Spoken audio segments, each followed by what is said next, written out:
여러분 지갑 속에 있는 신용카드요. 한 10년? 아니 어쩌면 5년 뒤에도 지금이랑 똑같은 모습일까요?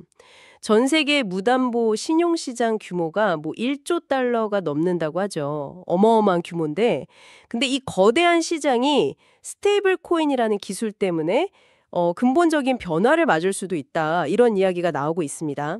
오늘은 바로 이 스테이블 코인이 어떻게 보면 거의 30년 동안 큰 변화가 없었던 이 신용카드 중심의 시스템을 확 뒤흔들 수 있을지, 소위 스테이블 코인 기반 무담보 신용이라는 개념, 이걸 통해서 그 가능성이랑 또 어떻게 작동하는지 좀 깊이 있게 살펴보려고 합니다. 이게 정말 신용카드의 종말, 뭐 이렇게까지 이야기할 수 있을까요? 네, 핵심 질문은 아마 왜 지금이냐, 그리고 도대체 뭐가 다르냐 이걸 겁니다. 기존 신용 시스템, 특히 신용카드 모델은 사실 금융기관 입장에서는 굉장히 안정적인 수익원이었어요.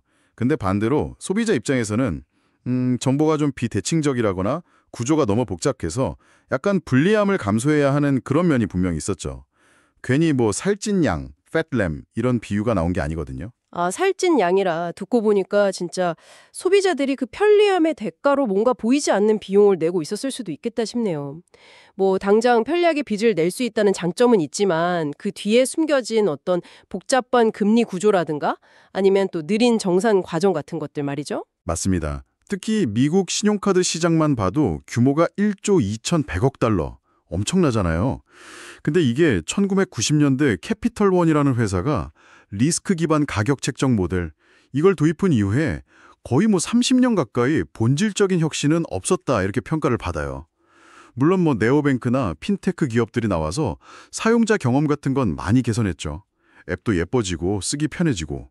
하지만 그 돈이 오가는 근본적인 레일, 그러니까 자금을 조달하거나 정산하는 방식 그 자체를 바꾼 건 아니었다는 거죠. 아, 그러니까 겉모습, 뭐 인터페이스는 바뀌었을지 몰라도 엔진은 사실상 그대로였다 이런 말씀이시군요. 편리함은 없었지만 시스템은 정체되어 있었던 그런 상황. 그런데 스테이블 코인이 바로 이 엔진 자체를 교체할 수 있다 이런 이야기인가요? 그 프로그래머블 머니라는 개념이 핵심이라고 들었습니다. 네, 맞아요. 프로그래머블 머니, 그러니까 코드로 제어할 수 있는 돈이라는 점이 아주 결정적인 차이를 만듭니다. 기존 시스템은 승인이 나면 일단 거래는 되잖아요. 근데 실제로 그 돈이 판매자한테 넘어가고 이걸 정산이라고 하죠. 또 카드사가 그 돈을 마련하는 과정은 며칠씩 걸리는 어떻게 보면 분리된 단계였어요. 스테이블 코인하고 블록체인 기술은 이 승인 후 정산, 좀 느리고 복잡했던 과정을 거의 실시간 온체인 정산으로 바꿔놓을 수 있는 그런 잠재력을 가지고 있습니다. 코드로 제어 가능한 돈이 정산 과정을 실시간으로 바꾼다. 이게 아직은 조금 더 구체적인 그림이 필요할 것 같습니다. 예를 들어서 제가 지금 당장 한 5,000달러짜리 새 노트북을 사고 싶다고 한번 가정을 해보죠. 이걸 스테이블 코인 기반 신용으로 산다면 정확히 어떤 일이 벌어지는 건가요? 아, 네. 아주 좋은 예시입니다. 여러분이 이제 스테이블 코인 신용으로 5,000달러짜리 노트북을 딱 결제하는 순간 이론적으로는 이런 일들이 블록체인 위에서 거의 동시에 그리고 자동으로 일어날 수 있습니다. 첫째는 그 카드 발급사, 뭐 혹은 새로운 형태의 신용 제공자가 될 수도 있겠죠. 이 주체가 여러분의 5,000달러짜리 구매 약속, 이걸 이제 매출 채권이라고 하는데 이걸 즉시 블록체인상에서 고유한 디지털 자산, 그러니까 토큰으로 만듭니다. 뭐랄까 일종의 디지털 증표가 실시간으로 딱 생기는 거죠. 아, 채권을 바로 토큰으로 만든다. 네. 둘째, 이렇게 토큰화된 채권은요, 즉시 담보로 쓰입니다. 미리 짜인 규칙에 따라서 탈중앙화된 자금풀, 랜딩풀 이건 뭐 전 세계 투자자들이 미리 예치해둔 스테이블 코인 모음이라고 생각하시면 편해요. 여기서 5,000 USDC, 그 달러 가치에 고정된 스테이블 코인을 자동으로 빌려오는 겁니다. 네네. 셋째, 이렇게 빌려온 5,000 USDC는요, 즉시 노트북 판매자의 디지털 지갑으로 전송됩니다. 그러니까 판매자 입장에서는 물건을 팔자마자 거의 실시간으로 대금을 받는 셈이니까 자금 회전 속도가 정말 획기적으로 빨라지는 거죠. 와, 판매자 입장에선 정말 좋겠네요. 며칠씩 기다릴 필요 없이. 그렇죠. 마지막으로 나중에 여러분이 카드 대금을 상환하잖아요. 그러면 그 돈은 스마트 컨트랙트, 그러니까 미리 짜인 자동 계약 코드에 따라서 원래 돈을 빌려줬던 그 대출 풀에 이자랑 같이 자동으로 분배가 됩니다. 모든 과정이 투명하게 기록되고 뭐 사람의 개입이나 지연 없이 자동으로 처리되는 거예요. 와, 이건 진짜 단순히 속도만 빨라지는 게 아니네요.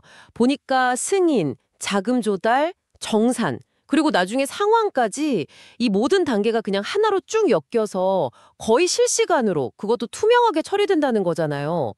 중간에서 뭐 자금이 묶이거나 복잡한 서류 작업이 필요한 그런 단계들이 확 줄어드는 거고요.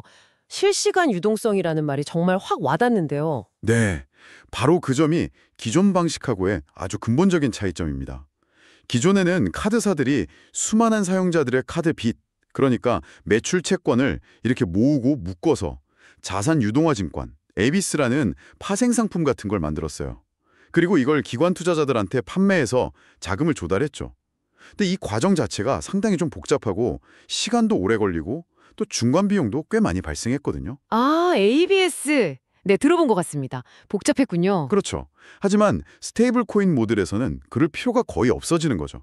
방금 그 노트북 구매 사례처럼 개별 거래건 하나하나가 마치 살아있는 유기체처럼 직접 자금 시장, 즉 대출 풀과 연결돼서 필요한 자금을 바로바로 조달하는 그런 그림이 되는 겁니다. 네네. 개별 거래 단위로 움직인다. 그렇습니다. 사실 최근 몇 년간 좀 주목받았던 선구매 후결제 BNPL 서비스 있잖아요. Buy Now Pay Later. 이게 이미 개별 거래 단위로 위험을 평가하고 신용을 제공한다는 개념을 일부 보여주긴 했어요. 스테이블 코인 시스템은 여기서 한 걸음 더 나아가는 거죠.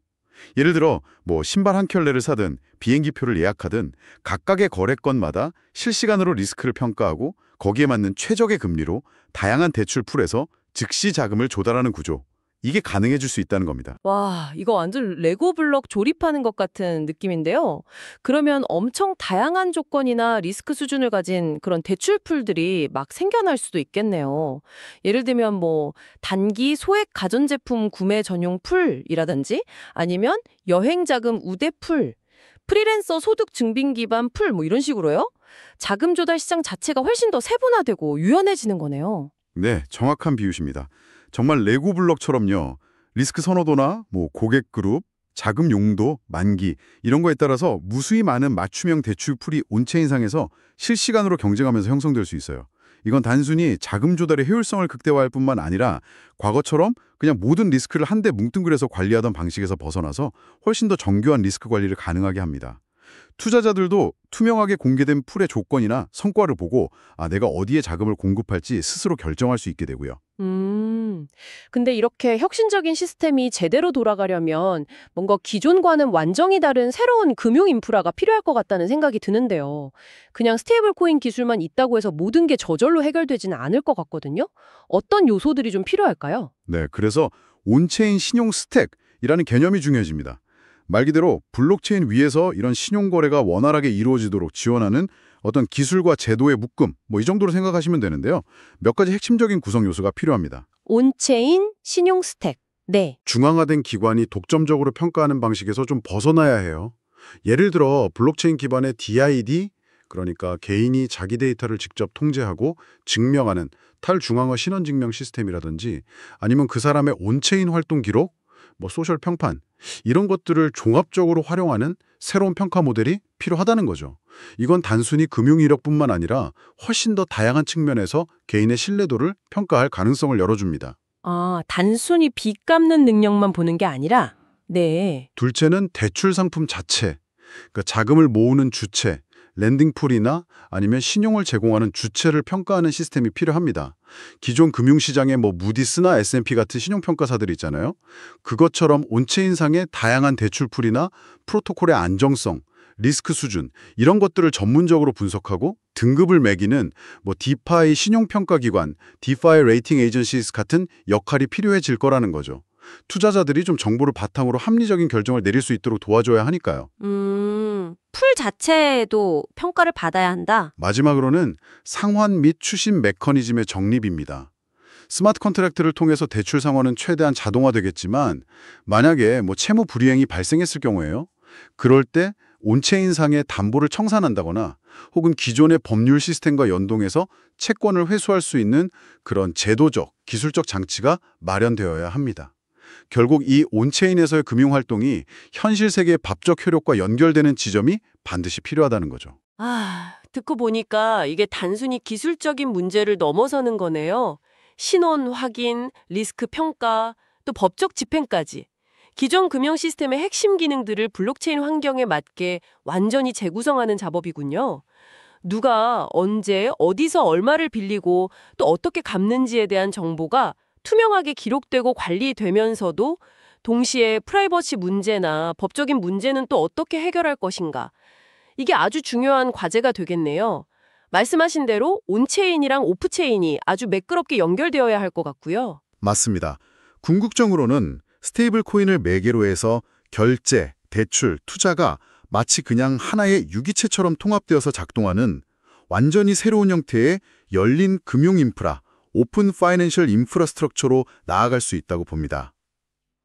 정부가 특정 기관의 금고원에 갇혀 있는 게 아니라 허가된 범위 내에서는 필요한 주체들이 투명하고 안전하게 접근하고 활용함으로써 금융 시스템 전체의 효율성이나 포용성이 높아지는 걸 기대해 볼 수 있는 거죠. 야, 이런 변화가 정말 현실화된다면 그 파급 효과는 진짜 엄청날 것 같습니다. 이게 단순히 뭐 신용카드 수수료가 좀 낮아진다 이런 수준을 넘어서는 거잖아요. 금융 시스템이 돌아가는 방식 자체가 바뀌는 거니까요. 구체적으로 어떤 변화들을 좀 예상해 볼 수 있을까요? 네, 몇 가지 중요한 변화의 축을 생각해 볼 수 있는데요. 첫째는 정말 말 그대로 국경 없는 실시간 신용의 시대가 열릴 수 있다는 겁니다. 지금은 나라마다 금융 시스템도 다르고 규제도 달라서 해외에서 신용 거래하려면 복잡하고 비용도 많이 들잖아요. 근데 전 세계적으로 통용되는 스테이블 코인이랑 온체인 신용 시스템은 이론적으로는 전 세계 어디서든 거의 동일한 조건으로 실시간으로 신용에 접근하는 것을 가능하게 할 수 있습니다. 국경이 사라진다. 둘째는 자본 배분의 투명성과 효율성이 극대화될 수 있습니다. 앞에서 말씀드린 것처럼 다양한 대출 풀들이 실시간으로 막 경쟁하면서 자본은 정보 비대칭 없이 가장 필요한 곳, 그리고 가장 효율적으로 사용될 수 있는 곳으로 자연스럽게 흘러가게 될 가능성이 높아요. 이는 궁극적으로 대출 금리 구조 자체를 더 합리적인 수준으로 재편할 가능성을 내포하고 있습니다. 네, 그쵸. 더 공정해질 수 있겠네요. 셋째, 소비자에게 돌아가는 혜택은 커지고 시스템 전체의 리스크는 좀 완화될 수 있습니다. 경쟁이 심화되고 효율성이 증대되면 당연히 소비자한테는 더 낮은 금리라든지 맞춤형 상품, 또 개선된 서비스 경험으로 이어질 수 있겠죠. 또 모든 거래 기록이나 자금 흐름이 투명하게 공개되면서 물론 프라이버시는 보호되어야겠지만요. 과거 금융위기 때처럼 특정 기관의 리스크가 과도하게 집중되거나 부실이 숨겨지는 걸 좀 더 빨리 감지하고 대응할 여지가 높아질 수 있습니다. 투명성 덕분에 리스크 관리도 좋아진다. 마지막으로 기관 투자자들 입장에서 보면요. 온체인 신용이라는 완전히 새로운 형태의 투자 자산군이 열리게 되는 겁니다. 기존의 그 ABS와는 또 다른 방식으로 훨씬 더 세분화되고 투명하게 관리되는 다양한 만기와 리스크 프로파일을 가진 신용상품에 직접 투자할 기회가 생기는 거죠. 새로운 시장이 열리는 겁니다. 와, 오늘 이야기를 이렇게 쭉 종합해 보니까요. 스테이블 코인이 가져올 변화라는 게 이게 단순한 결제 수단의 업그레이드가 아니구나 싶어요. 금융의 가장 근간이라고 할 수 있는 신용을 다루는 방식 자체를 바꾸는 거의 뭐 혁명에 가깝다는 생각이 아주 강하게 듭니다. 기존 금융 시스템에 좀 느리고 비싸고 때로는 좀 불투명했던 부분들을 이제는 코드로 정의하고 실시간으로 처리하고 또 탈중앙화된 방식으로 운영하려는 그런 시도라고 볼 수 있겠네요. 네, 정확해 보셨습니다. 신용이 블록체인으로 이동한다는 것은 단순히 돈이 오가는 속도가 빨라진다는 의미를 넘어섭니다. 거래의 조건이나 실행이 스마트 컨트랙트라는 코드로 명확하게 정의되고 그게 자동으로 이행되면서 계약을 해석하거나 이행하는 과정에서의 불확실성, 즉 신뢰형을 구축하고 유지하는 방식 자체가 근본적으로 변할 수 있다는 뜻입니다. 뭐 사람의 실수나 어떤 의도적인 왜곡 가능성 같은 게 훨씬 줄어드는 거죠. 아, 신뢰를 구축하는 방식의 변화다. 굉장히 중요한 포인트 같습니다. 정말 한 10년 뒤, 어쩌면 그보다 더 빨리요. 우리는 지금처럼 이 플라스틱 카드를 긁는 대신에 스마트폰 앱이나 뭐 다른 형태의 디지털 지갑에 담긴 스테이블 코인 신용 한도 같은 걸로 커피값을 결제하고 있을지도 모르겠습니다. 어쩌면 신용카드라는 그 물리적인 형태 자체가 아예 사라질 수도 있겠다는 생각도 들고요. 네, 충분히 상상해 볼 수 있는 미래입니다. 물론 뭐 기술적인 완성도 문제도 있고 또 각국 정부의 규제 문제, 그리고 무엇보다 중요한 건 대중의 수용성이겠죠. 이런 넘어야 할 현실적인 과제들이 아직 많이 남아있는 것도 사실입니다. 하지만 분명한 것은 기존 시스템의 비효율을 해결하려는 아주 강력한 동기가 있고 또 그것을 가능하게 할 기술적인 잠재력이 분명히 만났다는 점입니다. 이 방향성은 꽤 뚜렷해 보입니다. 네. 오늘 저희가 이야기 나눈 것 외에도 이런 거대한 변화가 현실화될 때 우리가 미처 예상하지 못한 어떤 사회적인 혹은 윤리적인 아니면 또 다른 규제적인 논쟁거리는 또 무엇이 있을지 이런 걸 고민해 보는 것도 상당히 의미 있을 것 같습니다. 예를 들면 모든 것이 알고리즘에 의해서 결정되는 신용 시스템에서 차별의 문제는 어떻게 다뤄야 할지, 혹은 완전히 새로운 형태의 금융 범죄는 또 어떻게 대응해야 할지, 이런 질문들이 막 떠오르네요. 여러분은 어떻게 생각하시나요?